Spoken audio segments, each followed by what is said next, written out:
All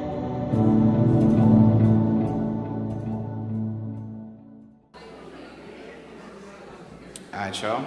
Welcome, welcome, welcome. My name is Silent Night. We're the band called Fuse. It's gonna be a beautiful evening. We're gonna play a couple songs for y'all to get this thing started, yeah?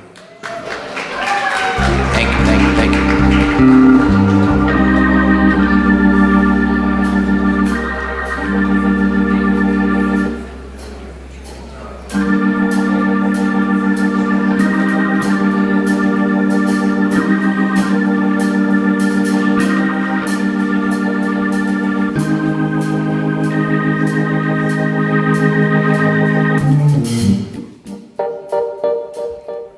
How's everybody feeling? Everybody feeling? How's everybody feeling? We good? Good, good, good. Excellent, excellent. Let's getting things started. My name is Silent Night. I'm an Innocence Project ambassador, by the way. We had a band called Fuse. We're gonna do it like this. Setting the mood a little something. So I'm gonna need a little bit of help, right? I'm gonna just point in this direction, general direction. All you gotta say is somebody. That's it, right? So we're gonna try like this. So what you need? Somebody. Say what? Somebody. Say what? Somebody. Now, love ain't blind, but it's losing its sight. You see, we his eyes and we ain't using them right. And if we admit it or not, we're influenced by hype. Whether it's choosing a wife or the music we like. See somebody on a tube with a mic and assume that he's nice. Got him on your iTunes that night. It's not right, but yo, that's the plight of the music biz. We need somebody, it doesn't matter who it is. Posters in your room of his, on the exclusive, showing off now. Before you only know the hits. Soon as his career flop, don't appear shocked. Hop on the next bandwagon that seem hot. And these slots get filled by any means, trying to keep up with whatever the weather brings. Nowadays get paid for saying anything, so platinum plaques don't mean crap. Like wedding rings, what you want? Somebody to hug, somebody to hold, somebody you could really grow old with, somebody to love, somebody to lust, somebody just to talk on the phone with, or somebody to build with, somebody to chill with. Ready? Somebody you can call your own. So what you need? Somebody. Say what? Say what? Now. Love ain't gone, but it's losing its place. You know, we put it off and assume it could wait. And if we admit it or not, we got rules and we play. Whether it's the music we make or choosing to make me somebody that's cool and attractive and treat it like practice. Cause you're waiting for the total package, the front and the back end, the wallet, pocketbook, the face and the clothes and the car that they driving to. You got an image in your head being built since you were 10. You'll be damned if you let it go and settle down. So you can have a couple friends, you can have a couple friends, but they can't expect a ring or you to settle down. For now it's all about having fun. Think about the next step when you at it, huh? Until you out of luck, desperate and losing it and need somebody, yo, it doesn't matter who. What you want? Somebody to hug, somebody to hold, somebody you can really grow old with, or somebody to love, somebody to lust, somebody just to talk on the phone with, or somebody to chill with, somebody to build with, somebody you can call your own. So what you need? Somebody. Say what? Somebody. Say what? Nice, nice, nice, nice. No matter how old we get or how grown we act, yo, we never let go of our past. And you can fight it if you want to, deny it, but it haunts you. That little kid inside whose pride haven't stormed through comes out to play in a subconscious way. And I love life, but hey, maybe even at a job too. And that can be major depending on your job description. If you're something like a cop or a politician, bickering, bitter and angry, lonely even with your trophy family, and the actions kinda suggest you're trying to impress the opposite sex by being as tough as you can be. Or get back at an ex that you trained and gave weapons to. Now you're claiming that the regret ain't that a mess. Just need a scapegoat to sacrifice. One more time, every time. All ready? So what you want? Somebody to hug, somebody to hold, somebody you can really grow old with, or somebody to love, somebody to lust, somebody just to talk on the phone with, or somebody to build with, somebody to chill with, somebody you can call your own. So what you need? Somebody. Say what? Somebody. Say what? Somebody. Say what? Somebody to love. Thank y'all, thank y'all, thank y'all. Woo, thank you so much, thank you so much. So we had a band called Fuse. I got my man Soul Clock on the MPC, Toast on the bass, Mr. Pocket on the drums. Got some very special guests here with us this evening. Sharif and Burgundy on the guitar. Mike Bizzle on the keys, And at this point I'd like to introduce amazing singer and friend of mine, Mila Machenko, y'all, on the vocals.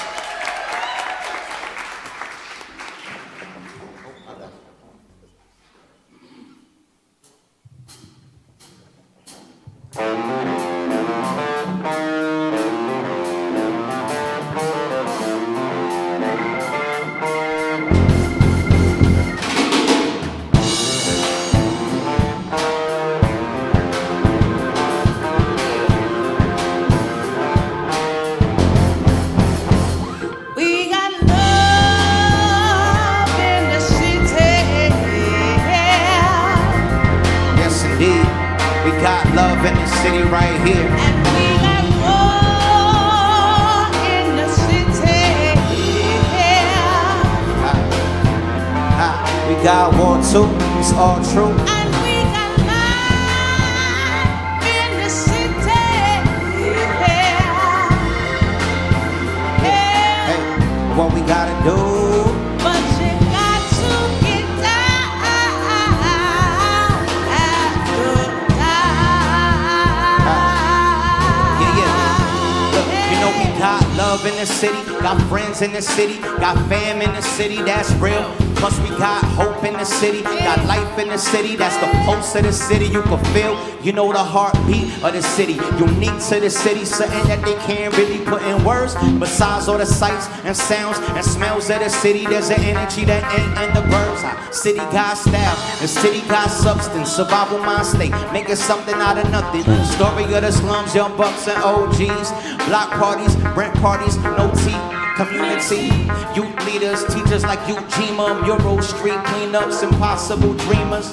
Don't get me wrong, though it ain't all good, but there's beauty in these neighborhoods, in the city. We got love in the city. Yes indeed, yes indeed. Come on. And we got war in the city. We got war too, it's all true. And we got life in the city. And what we gotta do, But you got to get down. Come on. After dark. But you know we got war in the city, got dope in the city, got crime in the city, no doubt. Plus we got gangs in the city, got traps in the city, and got rats in the city all around. I got jumped in the city, got robbed in the city, run up on guns drawn by a cop in the city. Had a fiend stop me, no shame and no regret. Said she would give me her in exchange for a cigarette. Too much to say at all. High disease rates and low test scores. More than just one kind of turf war. Wanna see the real crooks go down in a city hall. A stick-up kid might shake you for your jacket. A politician snatch up your life's assets. Slum laws, poverty, pimps in action. Believe things are very drastic. Come on, we got in the city. clap with it, y'all. Clap with it one time. Hey, what else? What else? War in the city, got light and We got war in the city. Yes indeed, yes indeed. And we got life, y'all. And we got life right here. And we got life in the city. come on, come on, come on. But we got to get down after dark. Let them know, let them know, let them know. After dark. Go on, Miles, come on. After dark.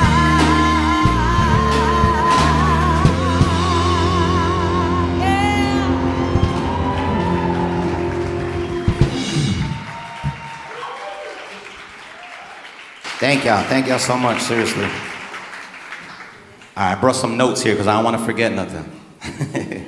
But yeah, once again, thank you everybody for being here. My name is Silent Night. Friends call me J or SK. Once again, I'm an Innocence ambassador, which is an ambassador for the Innocence Project. Joined up here by the band called Fuse, who I just introduced, and some very special guests. Became an ambassador in 2018 after an episode of Newsbeat, which is a podcast that I'm a part of. And on that particular episode, We had Alan Newton and Rebecca Brown on that episode. And for those that don't know, Mr. Newton is an exoneree who spent 21 years in prison. And Rebecca Brown, of course, or for those that don't know, is Director of Policy, I believe, at the Innocence Project. And while working on the podcast, working on the episode, and doing my research and things that I do, I learned a lot, and I was in awe by the strength and also the resiliency that they shouldn't have had to bear. You know, people talk about, oh, they're resilient. I mean, yeah, it's admirable, and it's powerful, and it's wild. So, through working on the podcast, I became more invested, and my relationship with the Innocence Project has grown. I've done my best to spread the word about the important work that they do. And this past June was honored to do my first event, throw my first benefit concert, basically, at Star Bar in Brooklyn. Woo! We had a good time. We had a great time. For those of you that were there, definitely. And along all the way, I was struck by the stories. Hearing Alan Newton on the podcast describing everything he went to, hearing Rodney Roberts, hearing Termaine Hicks at the June event, and hearing their stories. It's powerful. I feel like I don't really even have the words for it, but what I do know is we're in store for a beautiful night, a powerful night, and hearing many of those stories and more stories and music tonight. So once again, thank you. And if I may, introduce our esteemed host for the evening, right here. And he's a stand-up comedian, a writer, and an actor. He's currently starring in the first season, starring and writing, I should say, in the first season of Everything's Trash on Freeform. Who saw it? Who's watched it? A couple other things. He's written for Divorce on HBO. He's written and performed for The Nightly Show with Larry Wilmore, First Wives Club. He appears on the current season of Black Mirror and Home Alone reboot on Disney, which I gotta watch still. I gotta watch that ASAP. But amazing. Everybody give a warm welcome, please, for Jordan Carlos. You know?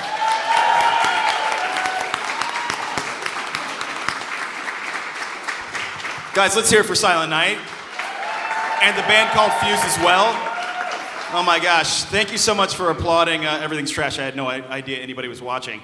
So it's a big relief. Welcome, my name's Jordan Carlos, and welcome to In Our Own Words. In Our Own Words. This is gonna be a big night tonight, and of course we are in the beautiful, beautiful Riverside Church. Let's hear it for our hosts at Riverside Church. Incredible. What you're about to hear is an evening of stories from some amazing people, and believe me, they are amazing. I listened to them yesterday, and I teared up and got very emotional. These are powerful stories, and you're in for a treat. And I have to say, on a personal note, it's lovely being here in Riverside Church. I haven't been here since I was a little kid. I used to come here every summer with my late aunt, so it's a really, it's a special evening for me as well. I've never been in this room, but this room is gorgeous. But of course, the sanctuary is so powerful, and I love this church so much because it's always on the right side of history. And it's just, I don't know, it just hosts evenings like this, and this is just one more occasion where that's true. And so I want to say this, of course, before we start, that of course we are in New York. And New York is, a lot of the people are like me that are telling stories. They're not from New York. So in my time in New York, I've put in a bid of 20 years. So folks, please, New Yorkers, please, be kind, okay?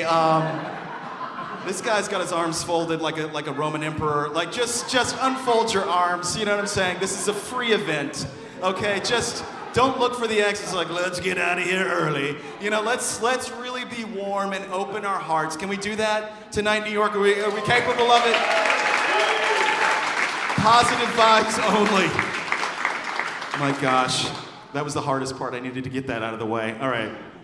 But 2022 has been a very special year for the Innocence Project. It marks 30 years of the Innocence Project. The mission, of course, is freeing the innocent and transforming systems that allow injustice to happen, and building a more powerful movement for change. So let me just say that the Innocence Project was started by Peter Neufeld and Barry Scheck as a tiny law clinic in the Cardozo Law School. They had an innovative idea that DNA technology could be used as a tool to prove innocence in cases where people had been convicted of crimes that they did not commit. This was radical. It was 1992, and hardly anyone believed that there was such a thing as a wrongful conviction. Now, 30 years later, the Innocence Project has also helped to exonerate more than 200 people.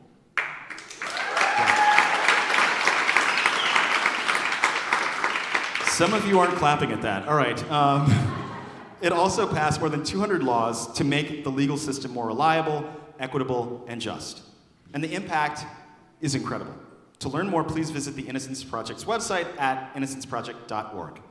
This also marks the 9th annual International Wrongful Conviction Day, a day of collective action. Now, the Innocence community, A, raises public awareness, and B, deepens public education on the issue of wrongful convictions. And the theme of Wrongful Conviction Day 2022 is collective impact. We celebrate community, kinship, belonging, and the power of banding together to fight injustice.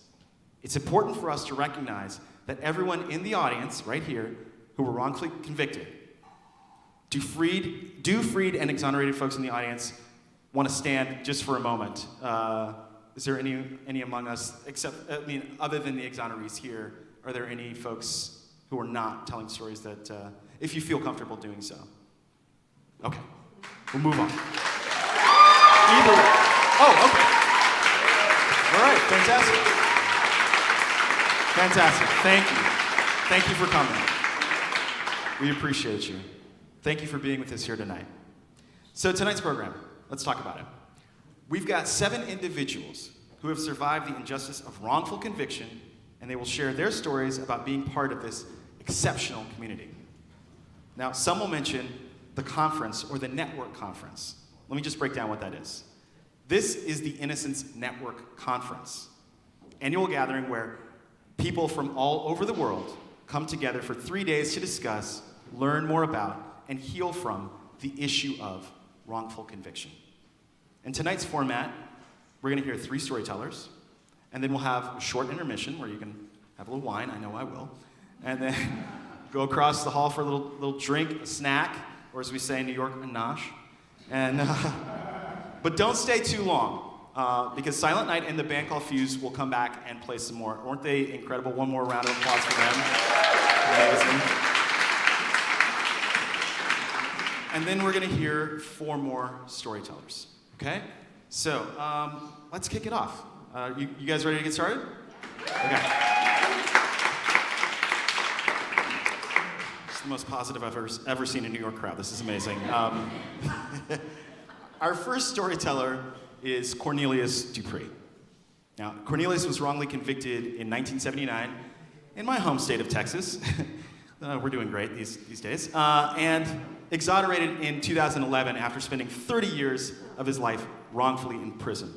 Please give it up for Cornelius Dupree.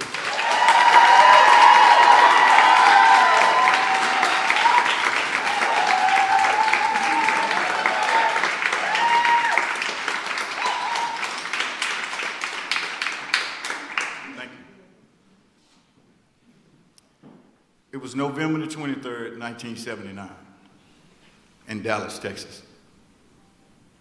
While on my way to a party, a friend and I, we were stopped by the police. We were questioned and later put in the back of the police car, taken to jail, being charged with 1 count of aggravated rape, 1 count of aggravated robbery.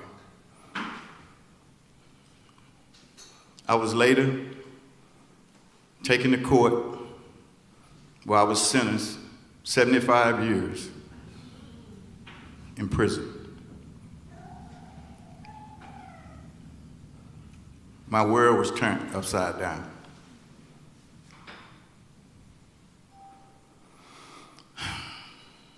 While in prison,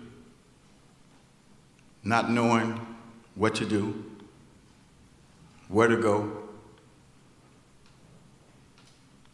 at 19 years old. So I began doing a 75-year sentence, not knowing if I was ever going to get out.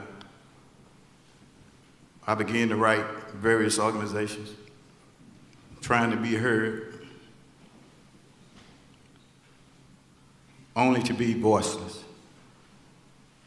being denied. But I couldn't quit. I had to keep pushing.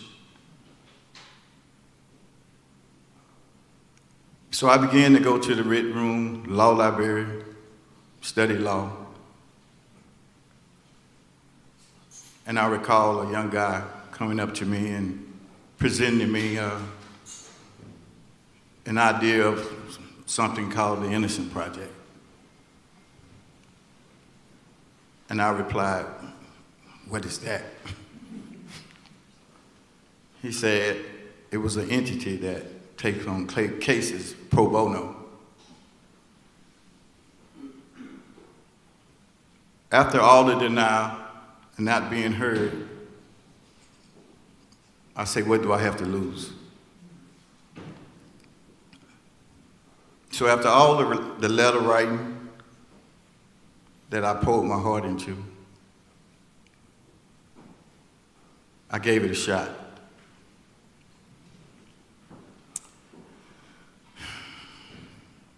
So after writing the Innocence Project and receiving a questionnaire, answering questions, they took my case. That was a sign of hope after 20 years in prison.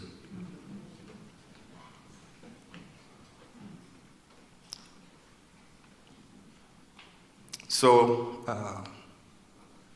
I continued on, pushing on with every fiber of my being. It was not easy.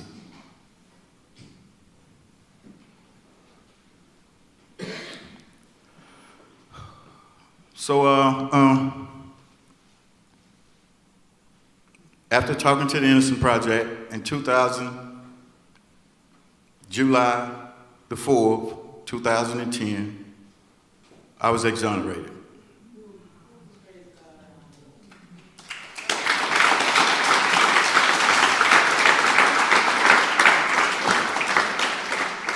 Shortly after I attended my first conference, being in a room with other men and women who had suffered just like myself, the hurt, the pain, the loss.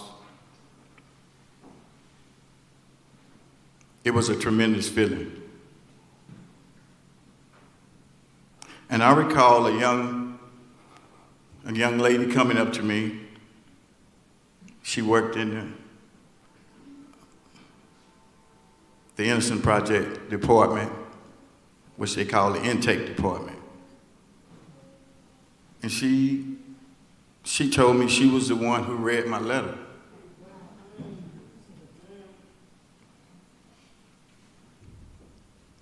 I was lost for words. I hugged her. I didn't want to let go. She and I are still friends today.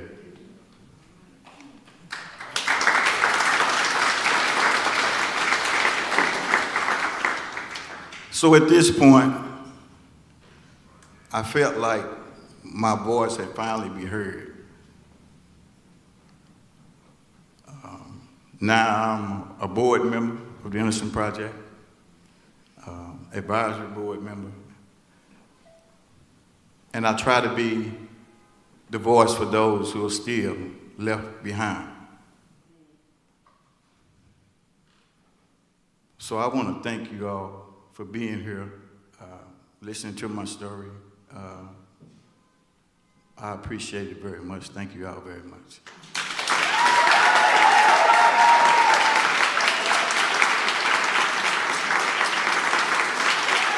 Let's hear it for Cornelius Dupree one more time.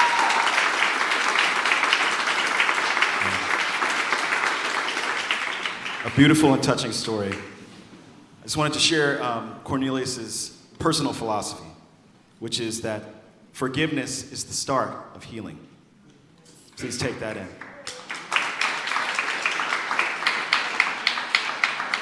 And before we move on, I was also asked, believe me, I hate being the bad guy, but if people have their bags on chairs near them, if you could put them in your laps, because we really need the seats. This is wonderful that we have a nice crowded house, but we're trying to get as many people into seats as possible. So thank you so much for doing that. I apologize. It's kind of like the subway.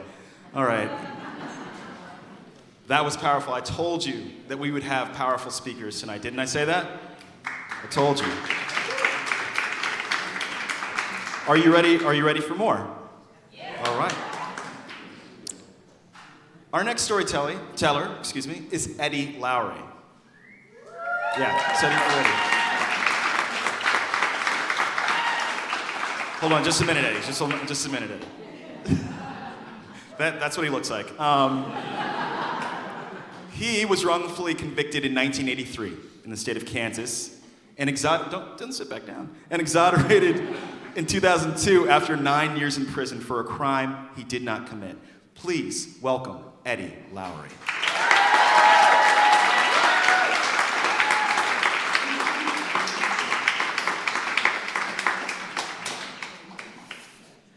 Thanks. My name is Eddie Lowry, and I cannot even begin to articulate in the words the anger I felt, the shame I felt, and all the other emotions that go with being wrongfully convicted. I can't even begin to give you a glimpse into what other exonerees have been in that happened to other exonerees in their stories.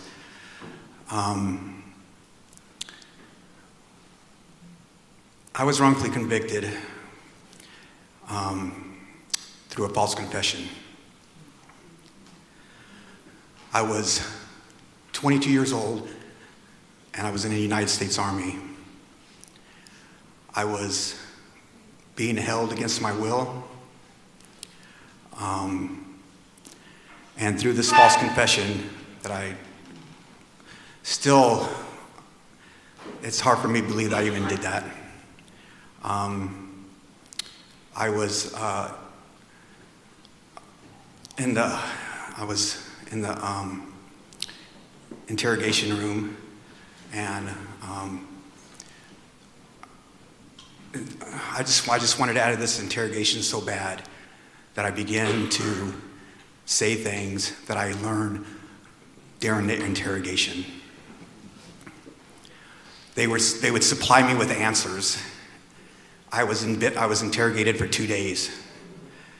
And through this interrogation, I learned information about what happened. And I began to repeat the information back to them. And when I would guess wrong, they would say, well, didn't it happen this way? Or didn't it happen that way? And I would simply say, yes, that's how it happened. I couldn't even believe I gave a confession. It didn't even dawn on me that I was giving a confession, because I just wanted this interrogation to end. A side note is that I did ask for a lawyer. I did ask to call my company commander. I did ask to call my parents, and they refused those phone calls. I took a polygraph test in order to prove my innocence, and they told me I failed it. I wanted out of that interrogation so bad that I just did whatever I could do to get out of that situation.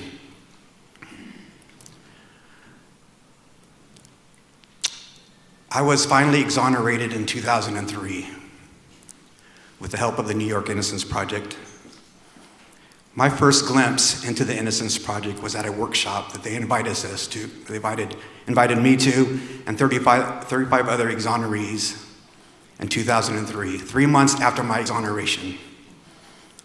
I was excited, I was nervous, and I felt alone. Sometime during that workshop, an exoneree came up to me and told me his story and that he had given a false confession. And I listened to his story, And as the day progressed, I learned about other exonerees who had false confessions. And those men don't know it even today, but a huge weight was lifted off me when I was hearing those stories, because I thought I was the only person in the world that ever gave a false confession.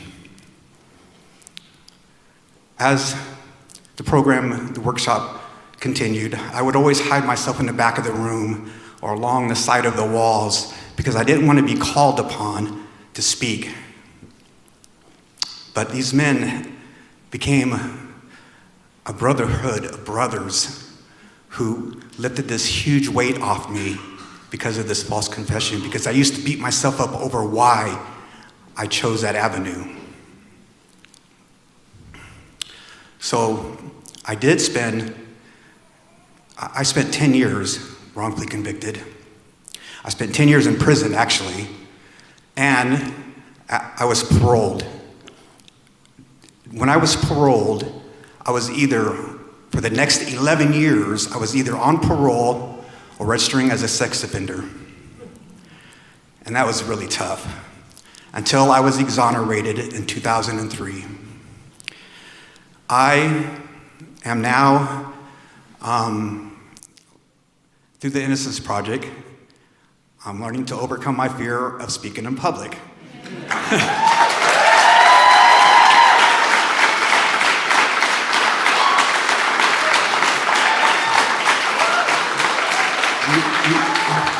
You probably can't notice that tonight, but I do go out and speak to communities. I go out and I speak to colleges. I play golf, and I've met police officers who have invited me to their police station, where I go in and I talk to police officers and detectives in my home state of California. So.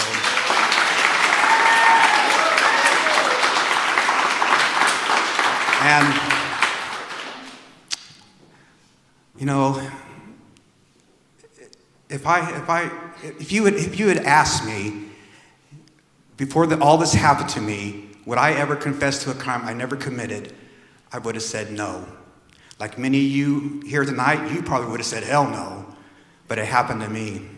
And I've come to a place in my life now, and an understanding in my heart and in my soul about this false confession.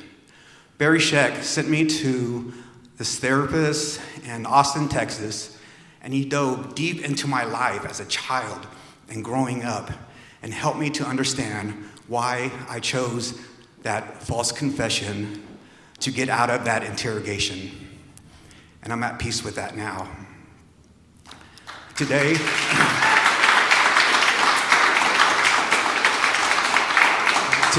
Today, 19 years later, I'm still here with the Innocence Project, doing what I can and lending the support that I can. 10 years ago, for 10 years, I was known as 37839 Lowry. That was my prison number. Today and forever, from now on, you can just call me Eddie. Thank you.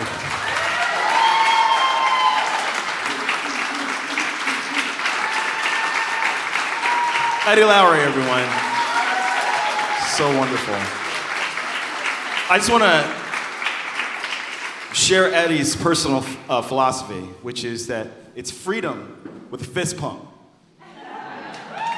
Yes. And it's inspired by a song he wrote called Freedom. So many wonderful and varied stories that you're going to hear tonight, and they show one thing, which is we might not all be in the same boat, but we are in the same storm. Now, deep. All right, comedians can be deep sometimes, but then they have to make a joke. Sorry. Okay, anyway. All right.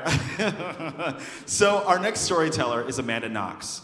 Amanda was wrongfully convicted in 2009 in Italy, after spending almost 4 years in prison for a crime she did not commit.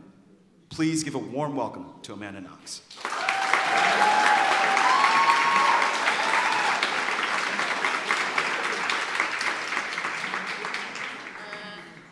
Yunk. Yeah? Okay. Whew. Thank you all for being here.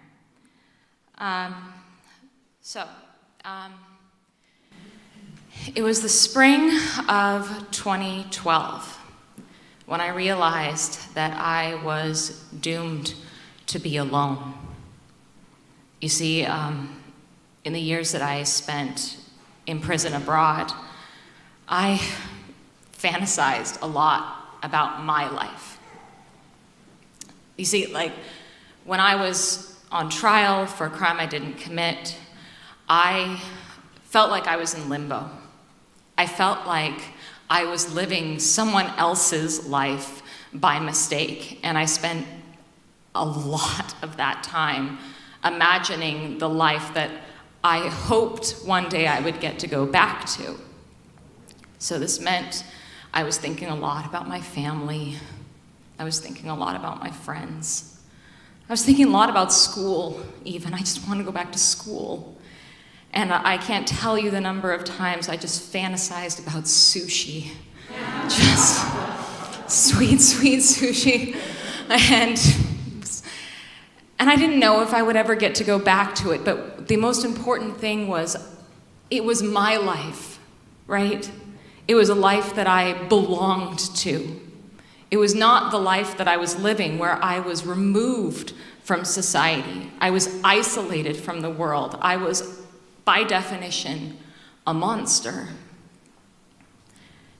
And so you can imagine my surprise that when I came home acquitted, vindicated, in 2011, I discovered that that life that I had been waiting for no longer existed.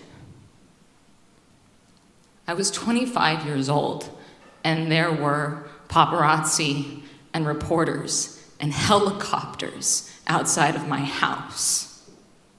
I went back to school, and other classmates took pictures of me and posted them on social media, making really crude and cruel jokes.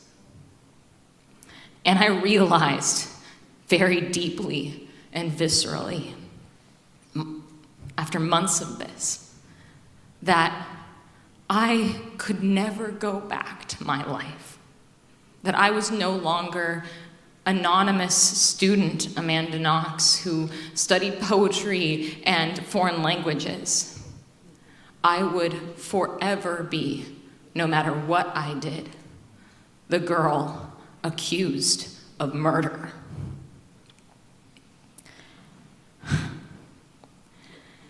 I was back in limbo. I did not belong. And I had all of this residual baggage. I could not meet new people. I was scared of them. I could not be around strangers or crowds. I was still washing my underwear in the sink like a prisoner. My mom looking over at me and going, "You know we have a washing machine, right?" And I was just caught in this loop of feeling like there was nowhere for me to go. Because, as Eddie said, I knew no one who had ever been in an interrogation room and pressured and pushed to the breaking point, who had falsely confessed. I knew no one. I didn't know anyone who had been accused of a heinous crime. I didn't know anyone who had survived for years in an environment that is designed to punish and humiliate you. And I did not know anyone who was being blamed for her own trauma. Not even my own family. As much as they were there for me, they couldn't hold my hand through that experience. It was just me. And so here I was in a world that I did not belong to. And I felt like I was constantly having to explain myself. And not only that, explain myself to a world of people that was hell-bent on finding every fault, on looking at me like I wasn't a human being, but a controversy. Fast forward to 2014. I was reconvicted of the same crime in absentia. I was facing a 28-year prison sentence, and while I was graduating from college, I was also having conversations with attorneys about turning myself in to the local authorities in the hope that they would let me serve my sentence here in the United States as opposed to shipping me back to Italy. I was so lost and so alone. And my mom, who is watching all of this, who would have taken my place in any second, was very, very worried about me. She sent me to a therapist who was a very kind person who just sat there and said, "Hey, how you feeling?" And I thought I was okay. I thought like I was holding it together. But the second he asked me if I was okay, I couldn't breathe. I had a panic attack right then and there, and I ran. I ran away because I didn't know what to say. And then my mom got a phone call from a man named Greg Hampikian, who is the director of the Idaho Innocence Project. And he said, "Hey, Etta," that's my mom's name, "there's this thing called the Innocence Network Conference. It's in Portland this year. That is 3 hours away from you. You have to go." And it took some convincing. Not on the part of my mom. My mom was all in, but for me. Because the last thing I wanted to do, my worst nightmare, was the idea of walking into a room full of hundreds of strangers who would recognize me, who would know my name. I would just be the girl accused of murder all over again in every single one of their faces. And I couldn't handle that. But I trusted my mom.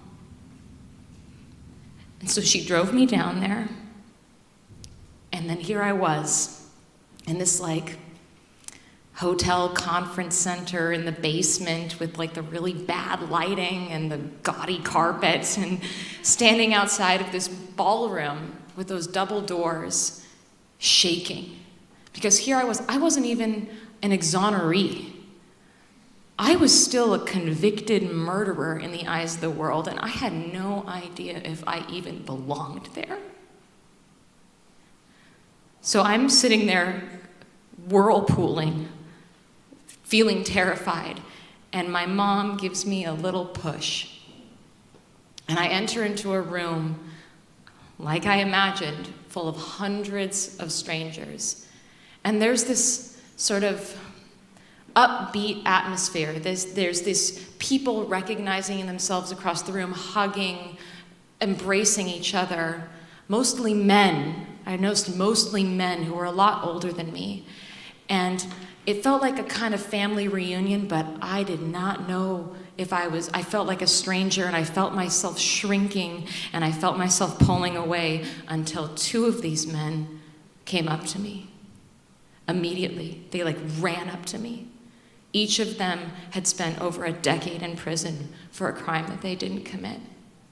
And they said the one thing I needed to hear in that moment. They said, "You don't have to worry about a thing, little sister. We know."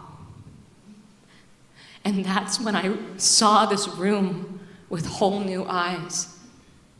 This was my family. This was the world that I didn't even knew existed, where I finally belonged. Thank you.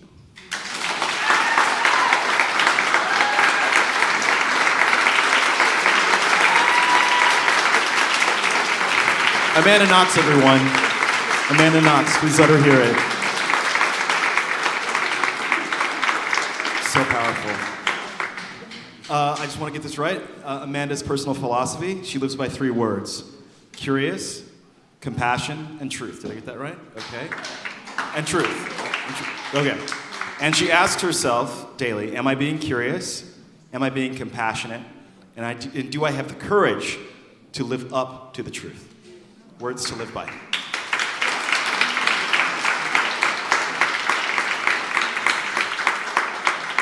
So, at this point in the evening, we're going to have our intermission. I know I'm going to have a drink. Yeah, have a small drink. Please, you'll find the drinks and the refreshments across the hall, if that's correct. But please do remember that, of course, Silent Night and the band called Fuse will be playing here in the hall here. So just remember that. So please help yourselves. Thank you so much. And we'll be back with more stories. All right. Thank you. Everybody hanging out here. Gonna get back into some tunes. All right, here we go. This song's called My Peoples.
Back to your seats now. The show done started, everybody. Back to your seats now. Back to your seats, everybody. Everybody. Ready? Back Go to like your this. seats. My peoples keep it real. My peoples tried and true. My people got heart for days. My people super cool. My peoples help each other. They not just out for self. My peoples work together. My people share their wealth. Yeah. My peoples ain't just one kind. One color, one shape, one size. Black, brown, yellow, red, white. Some like girls and some like guys. Some like both. Don't tell me that's a crime. At the very least, my peoples try to keep an open mind. My peoples walk many paths, talk with many twangs, many, any race, color, or creed. Some got college degrees, some got GEDs. Some of my people haven't yet learned to read, but my peoples inspire me. My peoples down to ride with me. And if you down with my peoples, then my peoples say you, I get down.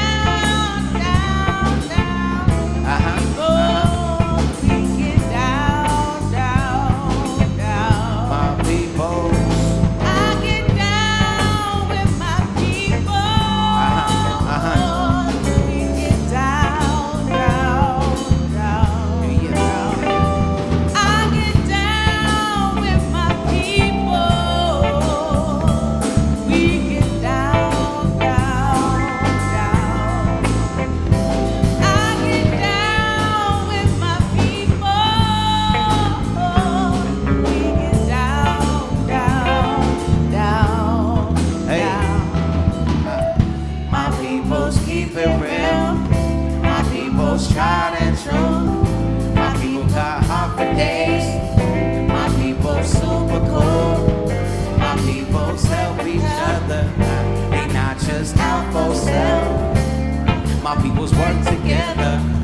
My people share their wealth. My people don't give up, they give hope. They give the clothes off their backs and don't even boast. They help out those who need it most. When the people hungry, they give them an equal loaf. and they know it comes back. But the beauty of it is they don't just do it cause of that. My people chill out and laugh, reminisce about the past. They raise kids and work hard. My people's aren't defined by day jobs. Nah, they got big ideas and they try their best and they conquer fears. When I think of them, I gotta smile. My people's beautiful, every man, woman, and child. They never go out of style as good peoples. The only kind of be around.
Come on,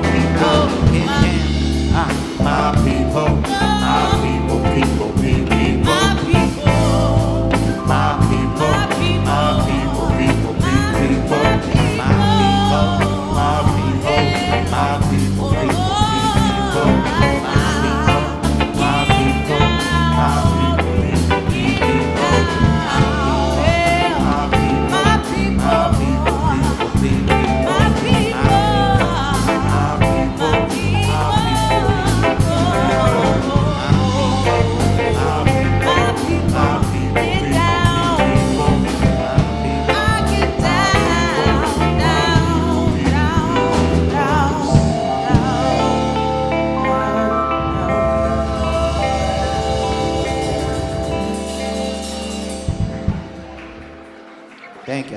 Thank you.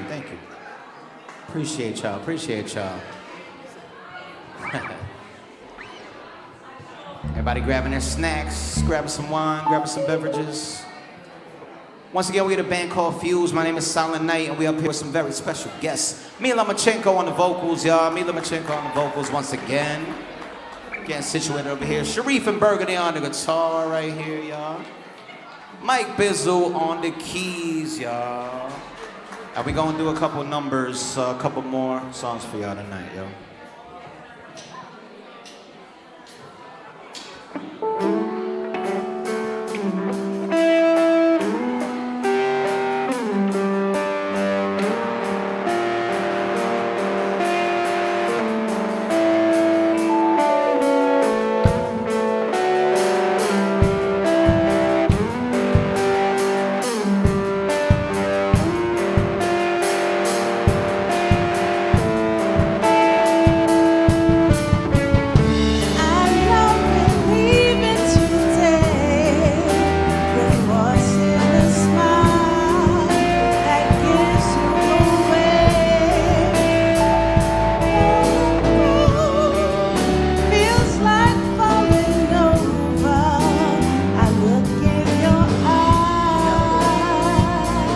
Check it out. Maybe some people can relate. Goes like, girl likes boy, boy likes other girl likes other guy, otherwise caught up in another world, other words. They laying in bed, she making a nest. Safe in his crane, she thinking they friends, she thinking she next, he thinking about his ex. Reality check, please. In the very next room, these two are laying in. Another dude going through pain and think about same girl, other guy laying with. You staying with me? Now that's what she said. You following? Got his own girl that's wanting him. Really home really gets fond of him, and she ain't acknowledging her best friend she went to college with. Been trying to get with her since first semester, investing time in all kind of things. Shit, kinda sick when you think about it. Kinda cycle we in surrounded, but I guess that's like, ain't that right? Might as well write and sing about it. Can't do a damn thing about it. Going round and round and round and going round and round and round and trying hard not to even think about it. Might stick it out, settle down, try to manufacture fate. So you trapped in place and see that look upon their face that says it all. I know you're leaving today. You're forcing a smile that gives you away. You let go the moon. Feels like falling over. I look in your eyes. I see a ghost in the mirror. feel like I'm suffocating. Walls closing in, being pulled from all sides, ripped limb from limb, going out on one, probably are too. Feeling like a machine, you wanna start anew. You put yourself out there, it's not reciprocated. Maybe the time is off, you're both at different stages.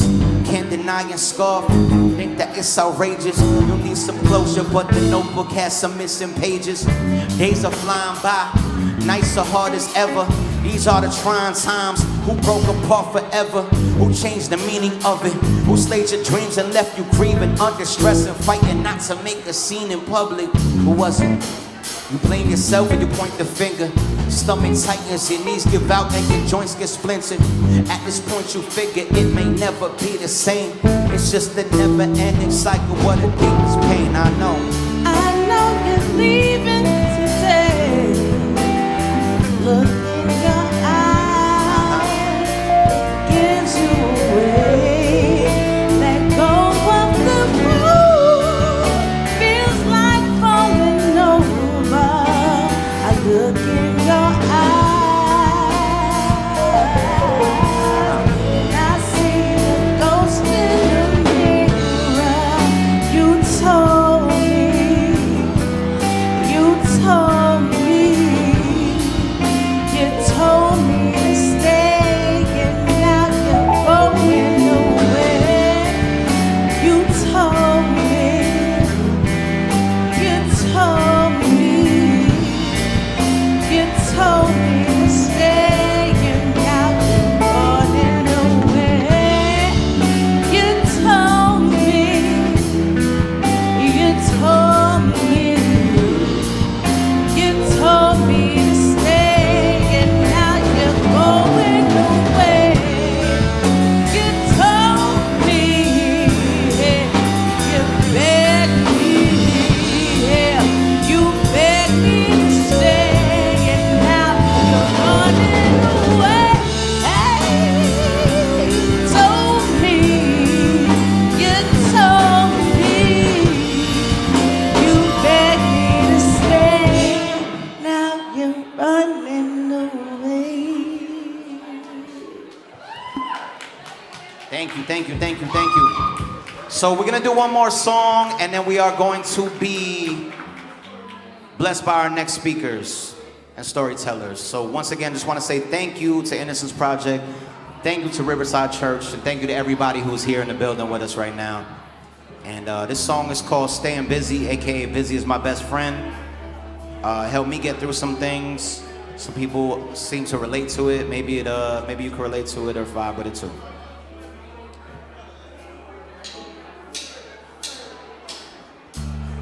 There's a limit to your love, like a waterfall in slow motion, like a laugh with no ocean.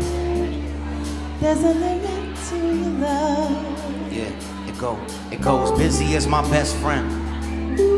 Some people asking me exactly what that meant. I tell them busy is my best friend. And I didn't plan it though, it's just the way it went. We tell them busy is my best friend. And they still asking exactly what that meant. I tell them busy is my best friend. And I didn't plan it though, it's just the way it went. I spend my nights bent, and my days on edge. Anxious, can't remember my last night in the bed, couch hopping. Never said I was without options. It's just that I'm locked in a perpetual round robin. More than my own home, I'm at the compound. More often than my mom's house, I'm at Con's house. On route more than on location. Local days spent in so many stations. Radio, bus, train, straining to sustain. Save money, save face, save me from much pain. Trying to gain wealth was something I enjoy doing. Pace myself, but really keep the ball moving. We building, so grind mode is reality. A state of mind, an elementality. Oh, you say you want it, okay, well how badly? I'ma be honest, it's not a phase or a fad. See, busy is my best friend. And some people asking me exactly what them, and I tell them busy is my best friend. And I didn't plan it though, it's just the way it went. We tell them busy is my best friend, right? They still asking exactly what them, and I tell them busy is my best friend. And I didn't plan it though, it's just the way it went. You see, busy is as busy does. That's all my schedule is plentiful and filling up. That's all my sessions are incredible and ill as what. That's all my family and friends don't see me as much. Peace, peace, hey, what's up? How you been? Staying busy, you know. Trying to stay sane, trying to make a living, you know. I'm away to the lab to start my grizzly. After that, it's off the Riverside Church to get busy. Face buried in the screen to keep my mind off of thoughts of her in those jeans. It's genuine at least, right? And my eyes are sore, cause it's 6 a.m. I've been sitting there since the night before. Answer emails, writing galore, and searching for the band called Views. Life is short, it's time to pour it all in. Geronimo with my soul rockers, we tell him busy is my best friend. Some people asking me exactly what that meant. I tell them busy is my best friend. And I didn't plan it though, it's just the way it went. I tell them busy is my best friend. And they still asking exactly what that meant. I tell them busy is my best friend. And I didn't plan it though, it's just the way it went. My people facing hardships, trying to make deposits. Working day to day to pay the rent or pay the mortgage. One check away from being on the street. All my people who were there, one check ago, it's deep. When that check took a rain check, you in the rain drenched, waiting for a better to get next to some heat. My people that got seeds, trying to raise them right. And at the same time, find your own place in life.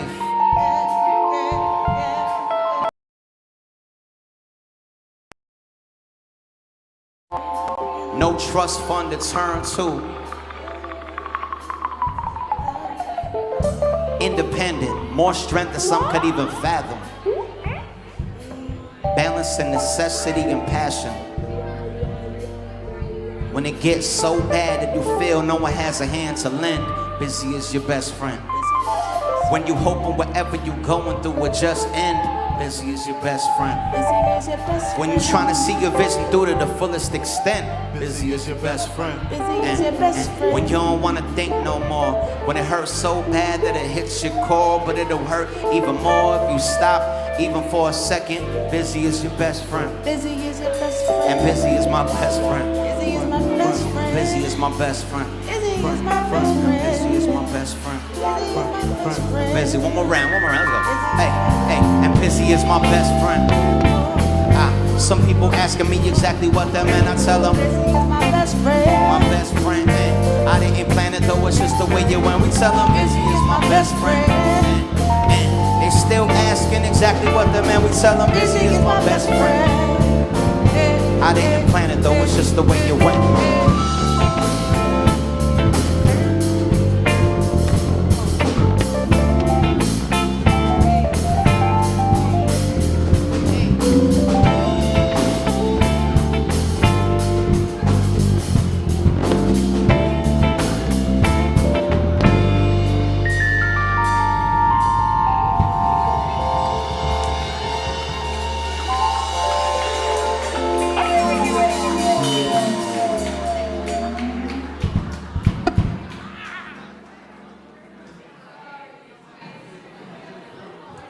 Thank y'all so much once again, y'all. Soul Clock on the MPC drum machine. Mr. Pocket on the drums back there. Toast on the bass, toast on the bass. And once again, our very special guest, Sharif and Burgundy on the guitar, y'all. Mike Bizzle on the keys, y'all. And Mila Machenko on the vocals, y'all. My name is Silent Night. It's been a pleasure and an honor. Thank you so much. I'm gonna bring it back to my man, Jordan Carlos, y'all. Folks, let's hear it one more time for Silent Night and the band called Fuse. Wow, keeping those positive vibes going. So did we get a little something to eat and drink? Did we check our notifications on our phones? Are we as popular as we always thought we were? All right, are you ready? Let's settle, and are you guys ready for more stories? Fantastic, more powerful stories. Now, our next storyteller is Anna Vazquez. Another Texan. In 1998, Anna was wrongfully convicted and sentenced to 15 years in prison in Texas. And in 2016, she was finally exonerated after spending 14 years in prison for a crime that did not even happen. Please welcome Anna.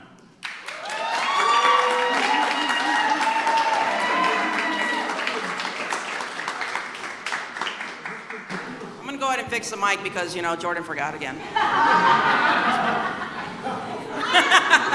Had to do it, Jordan. I had to take a stab at you.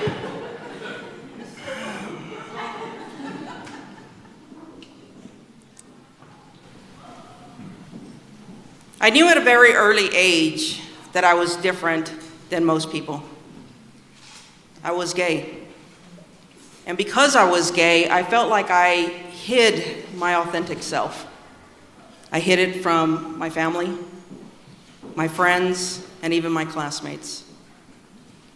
I felt that I could never talk, show, or share this out of fear of rejection, or worse.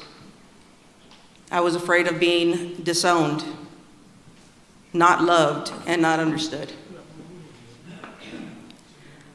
I met 3 other ladies in the same boat as I. They were gay, but not out. Liz, Cass, and Christy and I became fast friends. It was almost like we knew each other from an early age. Liz I had known through high school, and we played sports together. But she was the one that introduced me to Cassie and Christy. Shortly after meeting them, I began a relationship with Cassie.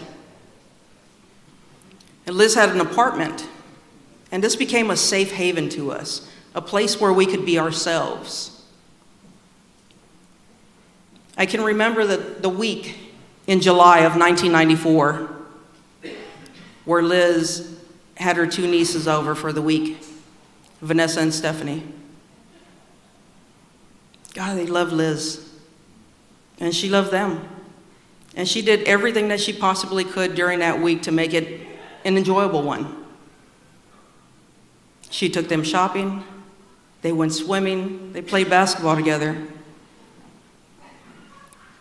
I never would have thought that that fun-filled week would change my life forever. In September of that year, that same year, I was accused of the sexual assault of Stephanie and Vanessa, Liz's 2 nieces. I went in and cooperated with the investigation, thinking this has to be a mistake. Something's wrong. I cooperated fully. I made a statement. I took a polygraph. And I even studied for a photo lineup. And all this was done without being in the presence of an attorney.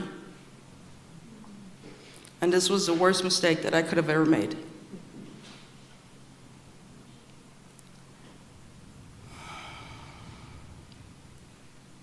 I was arrested and charged, or charged and arrested, for the sexual assault of these 2 little girls. As you can imagine, I couldn't believe it. And not only that, but it involved the three others. Liz, Cassie, and Christy and I were all facing these same charges. Years later, I would find myself in court fighting for my life, for my innocence. I stood and watched in silence as the jurors walked past me.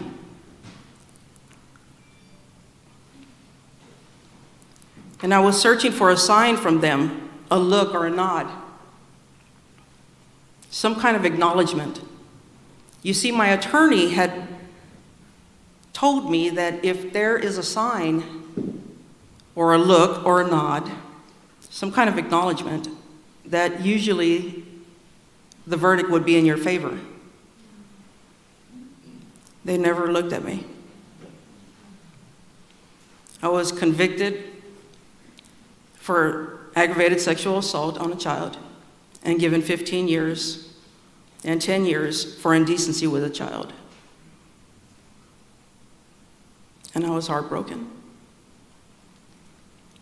I was handed over to the Texas Department of Criminal Justice. I was no longer Anna Vazquez. I became 936629, property of the state. Now, over a decade into this, and after several denials, I went in front of the parole board again. You see, they're looking for you to show remorse and admit to a crime that you had no part in order to obtain that parole. And that was something that I could not do. To my surprise, I was granted parole. But being accused for such a crime, for such a conviction of sexual assault, you have to complete successfully an 18-month program. And it's called the Sex Offender Treatment Program. I was sent to solitary confinement because of this, because of my refusal of the program. It was a 4x6, dark, dirty, foul-smelling cell. There was a makeshift calendar in there where you put sticks on the wall and then cross them out, counting the days. Blood stains, and God knows whatever else was on there. It was the loneliest and coldest time of my life. And the 2 months were the worst. I served 13 years in prison before I was finally released. With the help of the Innocence Project of Texas, they worked tirelessly, the hard work that they put in, they were successful in my exoneration. Shortly thereafter, there was an innocence event where I had met a tall and lanky man by the name of Johnny Pinchbeck. He introduced himself and we spent a few moments together, just small talk. And he handed me a $100 bill. And as you can imagine, who hands you a $100 bill? A complete stranger. But he was another Texas exoneree. And he knew what I would be facing from that point forward. I'm not really sure that Johnny really knows the impact that it's had on me. But I do pass it forward. I like to put the smile on people's faces. He brought back humanity to my life. I don't want to be remembered for this wrongful conviction. I want to be that beacon of light that we have all searched for in the midst of our darkness. Thank you.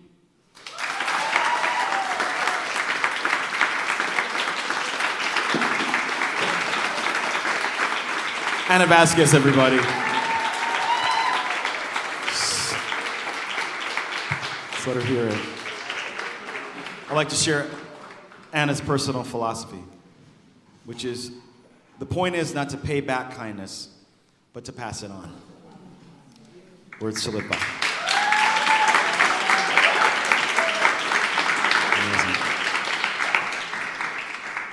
My heart is full. Now, our next storyteller is Greg Mingo. Greg was wrongfully convicted in 1980 in New York and spent 40 years of his life wrongfully incarcerated. Please welcome Greg Mingo.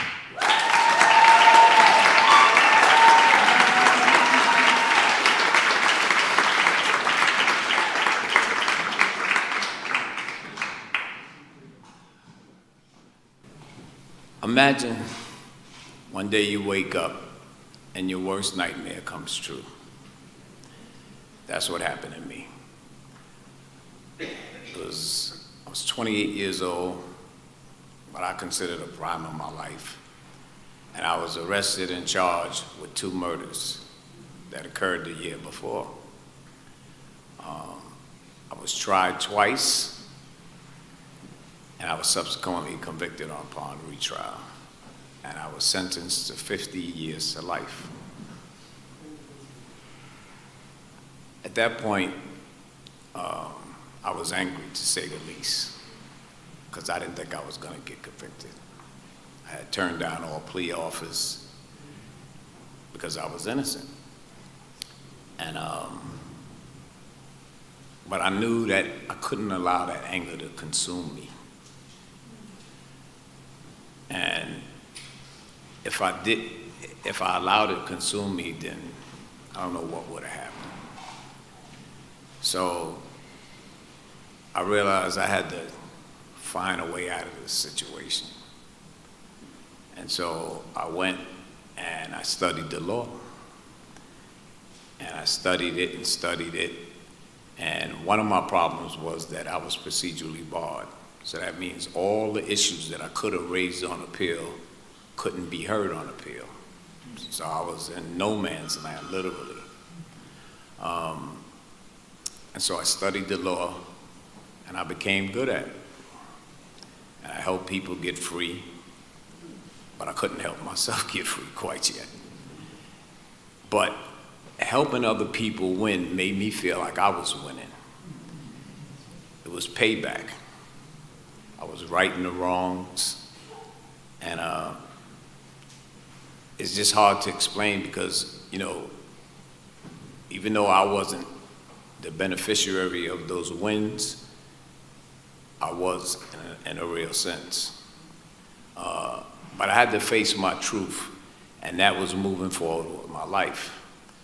And although I was physically in prison, I couldn't allow my heart and my mind and my spirit to stay in prison. So I did everything that I possibly could. I worked hard, you name it, I did it. And it was during that time, I had a number of deaths in my family. My grandmother, my brother, and my mother all died. And when that happens, and you're inside and you can't really attend the funerals, and so I began to lose part of myself. That's what it felt like. But I kept at it, and I didn't give up.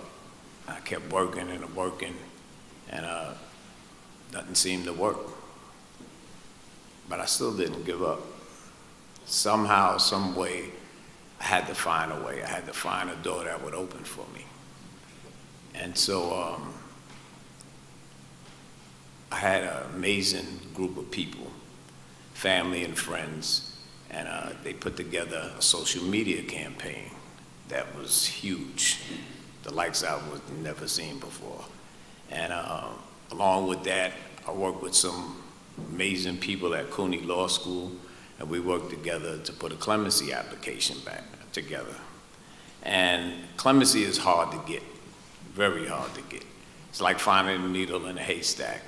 And the thing about clemency is like going to the parole board. They want you to admit what you did, accept responsibility for it, express remorse, and establish a record of change. Well, I couldn't go wholeheartedly and admit to something that I didn't do. because if that was the case, I could have took a plea and spared myself a life sentence. And so I just kept at it, and I was working with an amazing group of people that came from Cooney Law School. And you know, one day last year, it was around May, I called my sister, and I asked her to send me a picture of her front door. And she asked me why. I said, because one day I want to be able to visualize walking through that door. And so she sent me the picture, and I just kept at it. And then one day I called home in September. No, it's in August. And so I'm talking to my sister, and she's acting weird. And she's being very evasive. So, you know, don't you got something you want to tell me, this, that, the other? And I was like, have you been smoking some weed?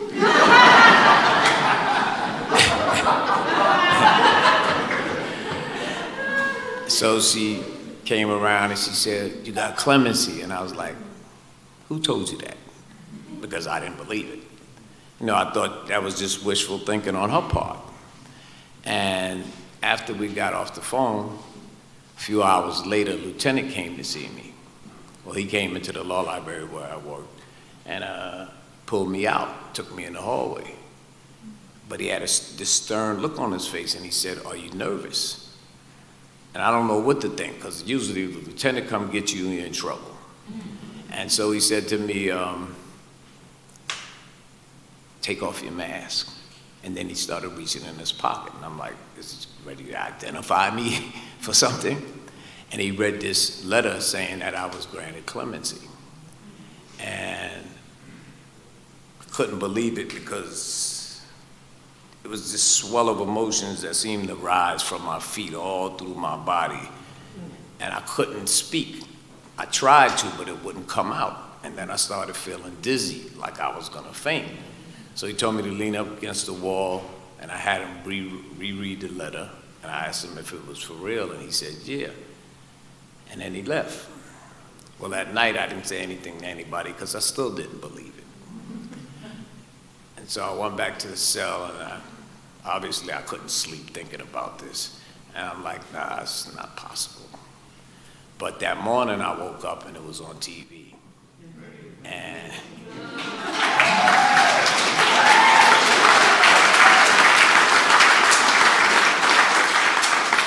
And so once I saw it, I kind of knew they couldn't take the joke that far.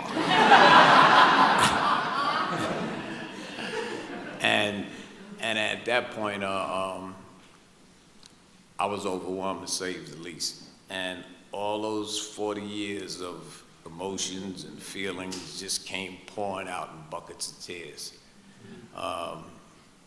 It was a feeling that I thought I would never have. And so from that point on, everybody in the jail knew I received clemency. Everybody was happy for me, the prisoners, the guards, everybody shook my hand, told me I deserved it, and it was an incredible feeling, you know, it really was. And then on September 16th of last year, that was the date I was to be released. So I'm sitting in the cell pacing, because I'm just waiting for them to crack the door open so I could leave. And somebody upstairs hollered down to me, and he said, Mingo, I'm gonna play this song for you, I want you to listen to it. So he put the song on and he blasted it, and the song was Happy by Pharrell. And needless to say, I was happy.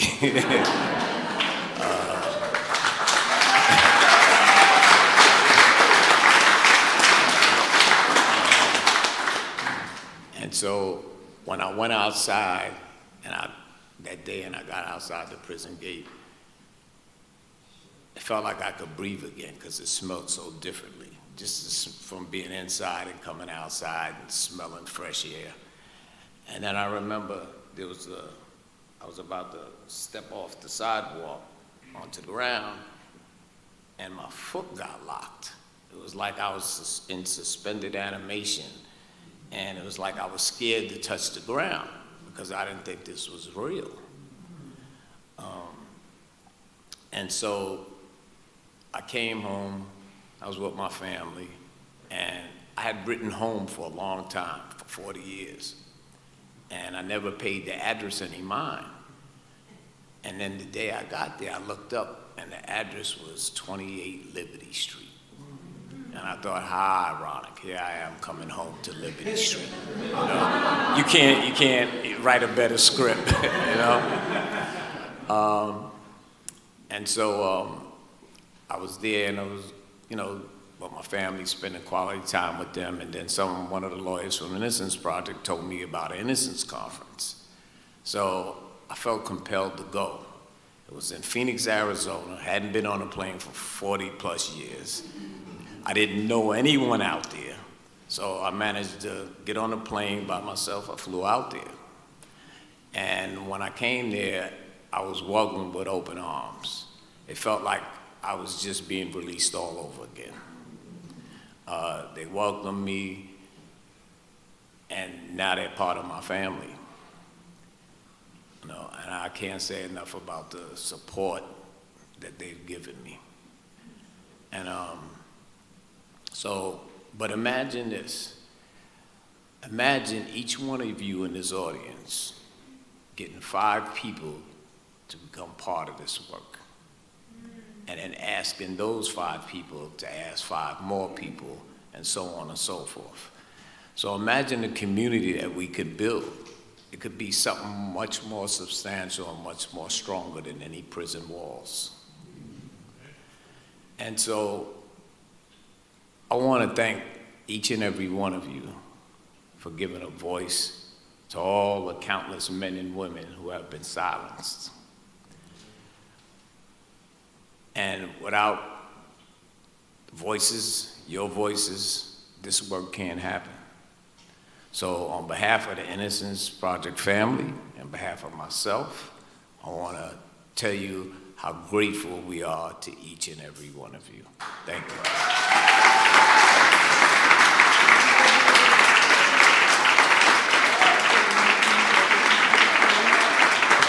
Greg Mingo, everybody. Fantastic. Let him hear it. Greg's personal philosophy is don't count the days, make the days count. Yes. Yes. Now, we have our final 2 speakers. And I just want to say this before we go on. I didn't get to say it before, but like I said, I came to this church a lot when I was younger, and I feel as though my late aunt, who died in TWA Flight 800 with her daughter. So coming here tonight's really hard, and I haven't come here since then, but I want to thank all of you for making it that much easier. So I appreciate that, I really do. Thank you, truly.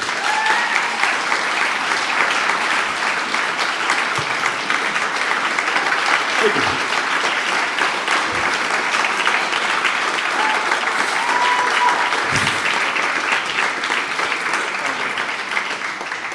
I hate being vulnerable. Okay, so, our final story, thank you so much for that. Thank you, truly. Our final storytellers are Marvin Anderson and Heidi Goodwin. Yeah.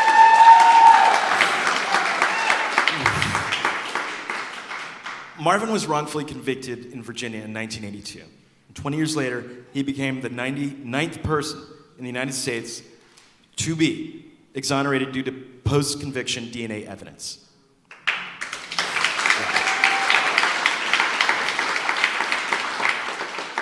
Heidi was wrongfully convicted in 2003 in Washington.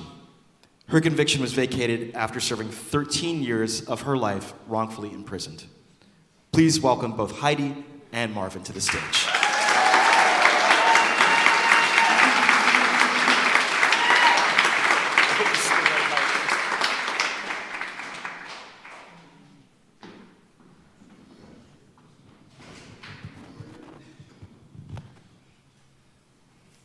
Do you have the right seat? This is mine. This is mine.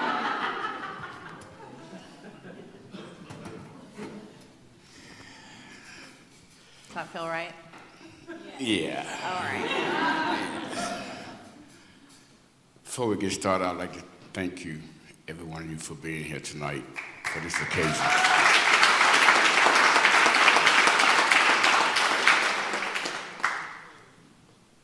I have been working with Lowry and Bonnie for, I guess, as long as I've been with the Innocence Project. And to have their support to allow us to tell our story to the outside community within our community, it still brings tears to my eyes when I hear everyone speak. Now, Larry asked me a question. When was your most memorable moment throughout this whole process? And it goes like this.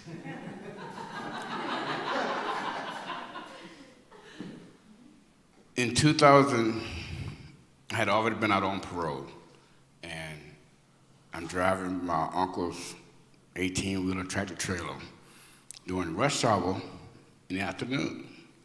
I received a phone call from Peter Newfield saying, "Hey, Marvin, how you doing?" "Mr. Newfield, I'm doing good. How you doing, sir?" He said, "Well, I have some good news." I said, "Okay, what is it?" "We found your evidence." "Huh?" "We found your evidence." I said, Mr. Newfield, what does that mean?"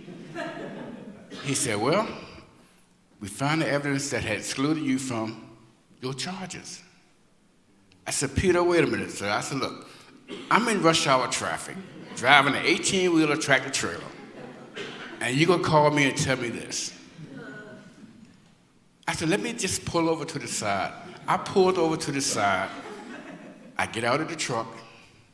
I walk me about 20 feet, 30 feet in front of the truck, and I just started dancing.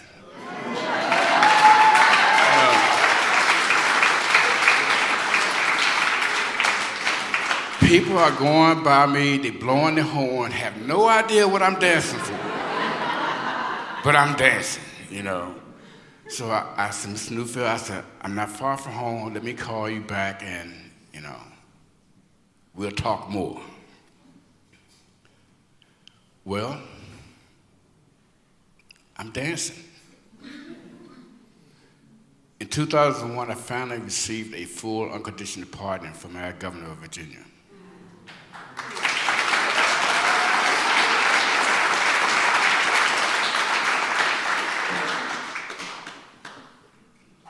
That was when my life began again. And I say that because when we have been incarcerated for as many years that we have, we live in two different worlds. And my mother could never understand this. I said, "Mom, you're on the outside, I'm on the inside. There's a different life here." I had a light switch that I would turn on and off when they visit. That light switch came on. When they left and I returned behind those bars, that light switch went off. So I began to really get heavily involved in the Innocence Project. We started this first workshop. That's what it was called. It was a small organization, and over the years, it just grew. And when Miss Maddie DeLong came along, it just kept growing. Every now and then I hear Maddie say, "We need a bigger place, we need a bigger place." This workshop is getting too small for this space. And then it became the conference, the Innocence Project Conference.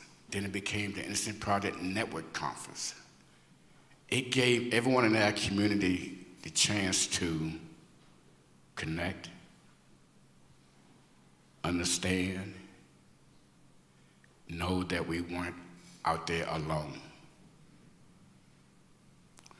In 2016, We was in San Antonio, Texas, at a network conference. And like I said, I've been going to these things since 2003. So me and Maddie used to talk about certain things and what to look for and who to talk to and feel for people. And I'm at this conference and I'm looking across the room.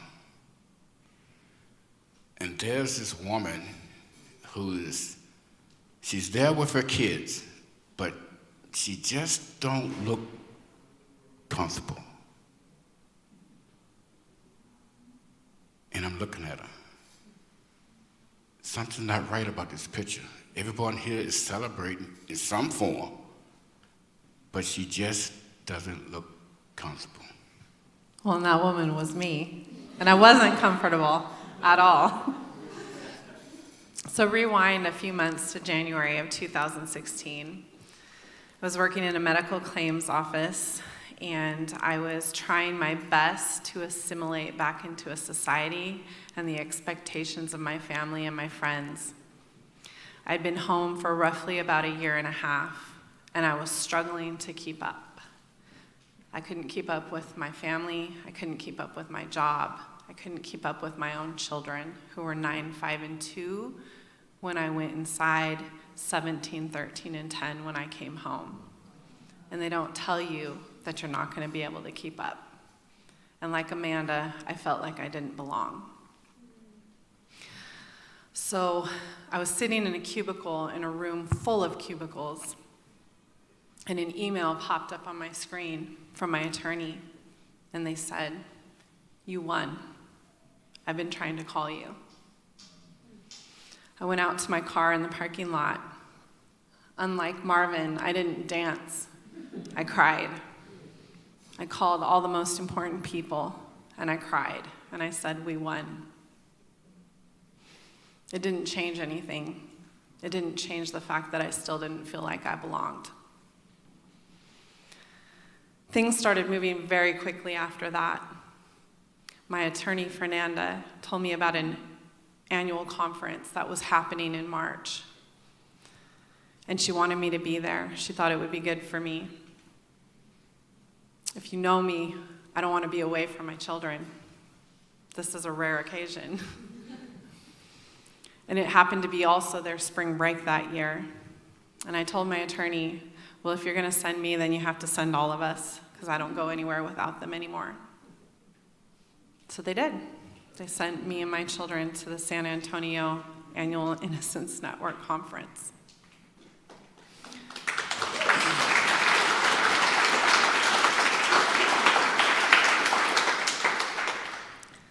When I got there, it's hard to get past that feeling of not feeling like you belong. And like Amanda, I wasn't fully exonerated either at the time. I just wanted to spend the time with my children and enjoy the tourist activities of San Antonio, and didn't really take the conference very seriously. But a series of events started to unfold as I stayed kind of closed off. One of them was Amanda pulling me from the back of a room. Another was a woman named Jennifer cornering me in an elevator. And the third was a man making me give him a promise. That promise got elicited from me attending a circle that was meant to be healing from the trauma that had been inflicted on me. As soon as I got in the room, I knew this isn't what I wanted to do. I wasn't ready, and I didn't know it was okay to unpack it. Nobody had told me that. So I looked for the nearest exit. I thought that I was trying to do it discreetly, but apparently I offended mostly the black people in the room because I was one of the only white participants. And I got a look from somebody as I was leaving. That look bothered me, and it sat with me the rest of the day. And I started to think how I might have been perceived or how I had came across. I wasn't trying to offend anybody, and I didn't think that I was too good or better to be any better than anybody else that was in that room. I just wasn't ready. So later on that evening, I saw this person, and I intended to apologize. I wanted them to know that was not my intention. I just wasn't ready. The conversation turned into mostly about our families, but then when you are ready, there's a retreat that's being held by an organization called Healing Justice. I'm a part of it and a facilitator. And will you promise me that you will go? And I said, I'll go if you're there. But when I got there, he wasn't there.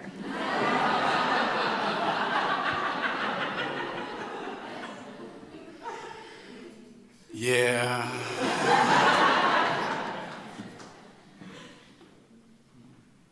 The retreat took place on a weekend that I had a family member who had passed away.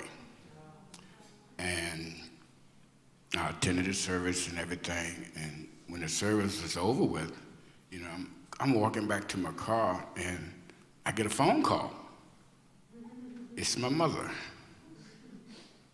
Where are you? Mom, I'm at the service. There's this white woman down here looking for you.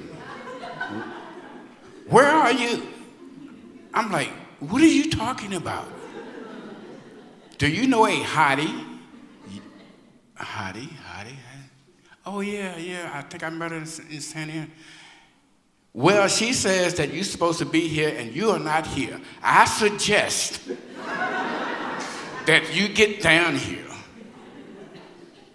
Now, it takes 4.5 hours to drive from Virginia to Raleigh, North Carolina, and that's on a good day when there's no traffic. Okay, you know, I gotta go home, get changed, and I'm on my way.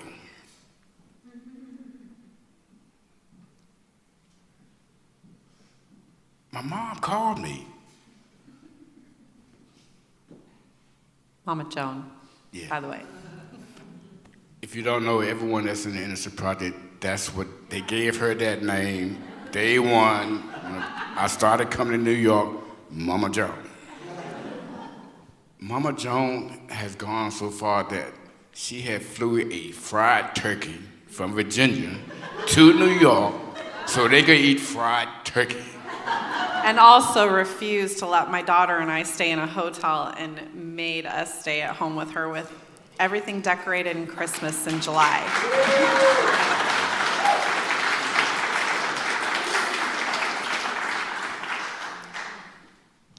I arrived at the retreat, and, you know, Heidi, she's there. She's meeting everyone, and she's talking, and I could just see the difference in her. And what I saw was, for once, she wasn't alone. And that was the feeling that we all have shared. We are with a community that will refuse to let you feel that you are alone. So let's talk about skydiving. Oh. Yeah. So at the retreat, there were several other guys, exonerees there, and they started kind of like rallying us, like, we need to do a skydiving group jump. And I'm like, both Marvin and I are like, we think we prefer our feet on the ground. Yeah. Although, Phoenix 2023. So, we're gonna call it the freedom jump, Meredith.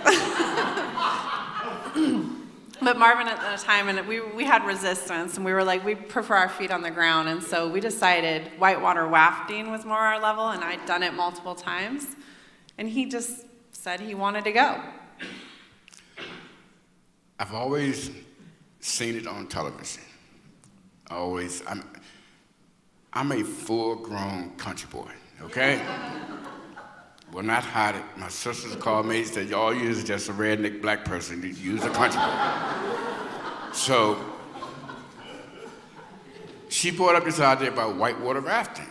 And I'm like, okay, I'm game. That means I have to fly out there. Yeah. So I get out there, and we had this nice cottage, right there on the river. And then I'm trying to get myself pumped and psyched, we could do this whitewater rafting thing. Now, during this time, I must say, I was a fire chief who goes into burning buildings, and I'm afraid to whitewater raft. So we get out there on the river, and we're having a ball. We're having a ball. Coming across the white caps and just hitting and, just having a ball. And we come up on this one cap, and it... Class 5, by the way. Ew. I see someone go flying past me. It was the guy beside me. I'm like, okay, I'm trying to paddle it, but this is teamwork. We don't miss a member, but it's teamwork. I'm paddling. Then all of a sudden, Heidi's sister go flying from behind me. I'm looking back. I'm still trying to paddle. I'm looking at Heidi sliding down to me. Then all of a sudden, I'm gone. I have the picture if you want to see this now. Frame for frame. The photographer that day that was on the river, he captured a picture of me, and all you see is my 2 feet sticking up under the water. And the rest of me is trying to figure out, how did I get here?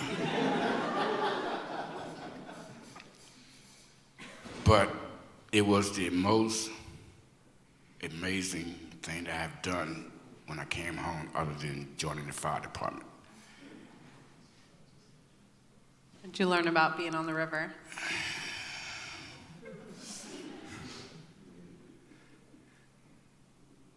The river is cruel.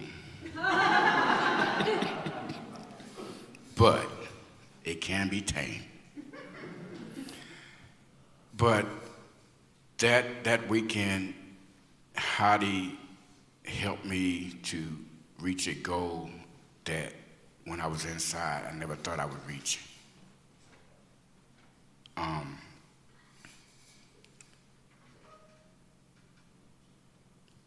I lost my ring, my graduation ring for the fire service. And what was it, 3 days later?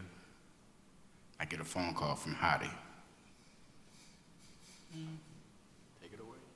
Well, they found it and they mailed it back to him, but I think the thing about being on a raft is, and how we can tie it back to like our relationship, because here we are 6 years later, that was 6 years ago, is being on a boat in that white water. You have to work together, you have to support each other, and you have to trust each other, because each one of our lives is in the hands of every person in that boat. And it's a good allegory for our relationship to this day. Our families have been intertwined, and this could easily be a story just about Marvin and I, but the reality is it's a story about each one of us. We have these unique relationships, each one of us with each other and collectively, and it is due to the Innocence Network and the conferences. We wouldn't have met each other, and we wouldn't have all these things lined up in the space of the conference that have put us in each other's past to heal from the trauma that we've been through. The person that I was when I sat in the back of the room, hidden and afraid because I didn't feel like I belonged, is not the same person that I'm sitting here today. I'm the client support coordinator for the Washington Innocence Project and ambassador for the Innocence Network Conference.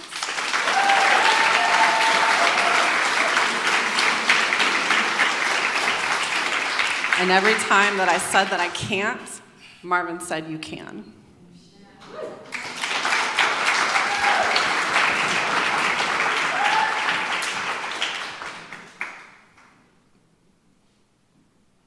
Working with the Innocence Project over the years, I've had good people to guide me.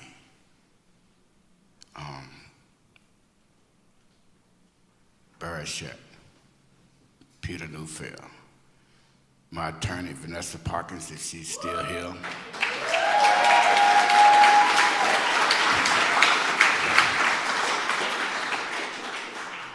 Maddie DeLong.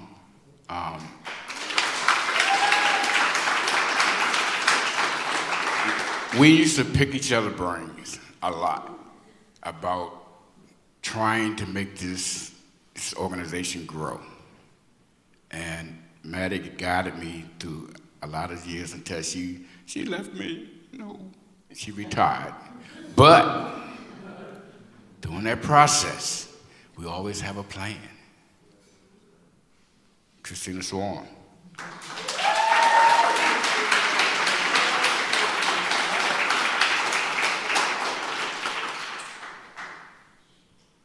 She's in charge. She's going to keep this moving forward. And this is what this whole conference, this network, it started with just two people having a dream. As Maddie used to tell me, we don't have enough space. We got to get a bigger place. And it has grew. From the support, the help from everyone that's in this audience and beyond this audience. I thank you from the bottom of my heart. Thank you.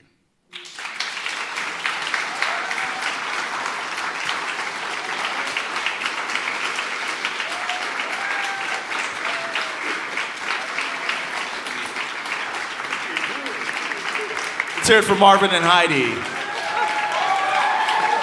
Amazing. If they don't start a podcast after this, I don't know what. It's just, seriously. I just want to share their personal philosophies. Heidi's personal philosophy. It's not what happens to you, but what is in you that settles the matter. And Marvin's personal philosophy. Very simple and very true. Never say never. And that concludes our evening of In Our Own Words.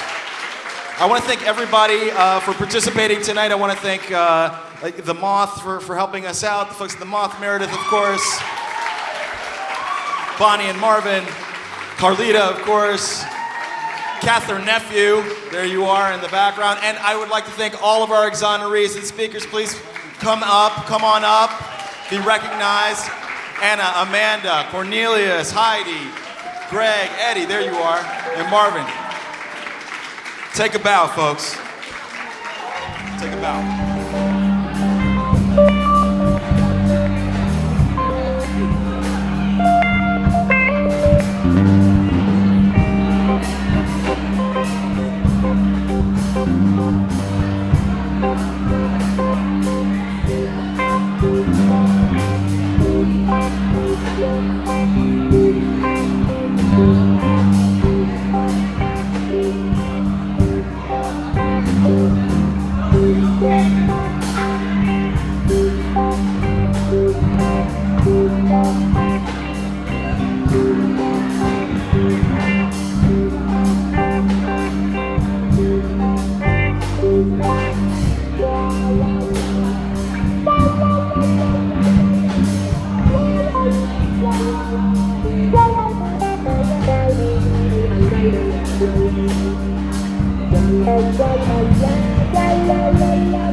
So much for being here with us tonight.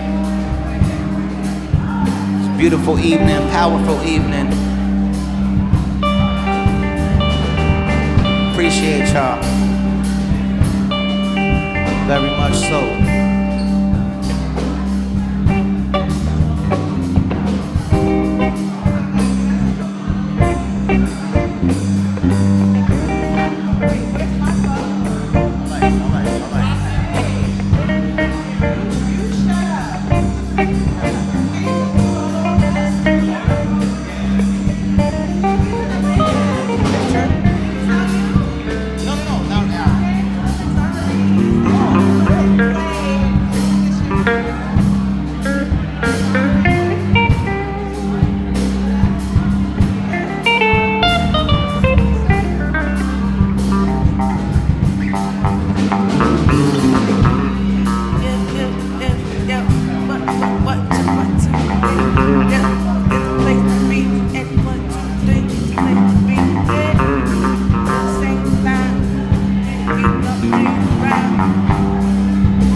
Rodney Roberts in the building.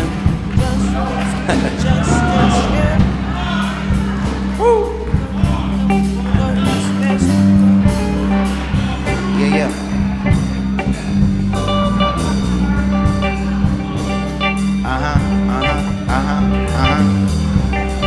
Yeah, yeah. Hey, hey. How we do this? I'm through with the in-between. Let the music take on its own life by any means. Keep it moving. Center stage and behind the scenes till it's proven. And all I gave was finally seen. I'm not losing. Fate has been decided for me. I didn't choose it. I'm not here to try to MC. I really do it. In fact, to a higher degree. Look, blowing up and giving ourselves the finest feed. Not a student. A hip-hop who studied the well. I'm a new generation of hip-hop itself. Stop assuming. Make a cliche out of my lines. Not a young cat. That's in the way. And let me shine. People shun rap. The horse is stubborn and high, shouldn't have done that. Got your buck 65 like run that. Come and quit, and no ants bust the ears like it up. Get out, see, shout, scream for what? Hold up, you about to see. Fists in the air, proud like me. Make some noise for the people not allowed to speak. They put out our dreams, but can't stop the truth. Celebrate the victories and the obstacles. Just admit it to yourself, you will not be used. It's the epitome of unstoppable. Peace, peace, peace. Hotep, shalom, lama alaikum, salam. That's just a few examples of ways you respond.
Something fresh, straight to good in the play. Best way to describe this vibe I'm feeling is, let's say, something I don't have to insinuate. Feeling straight in your mind, heart, body, and soul. And the inspiration becomes something you hold and you give away. At the same time, greater than gold.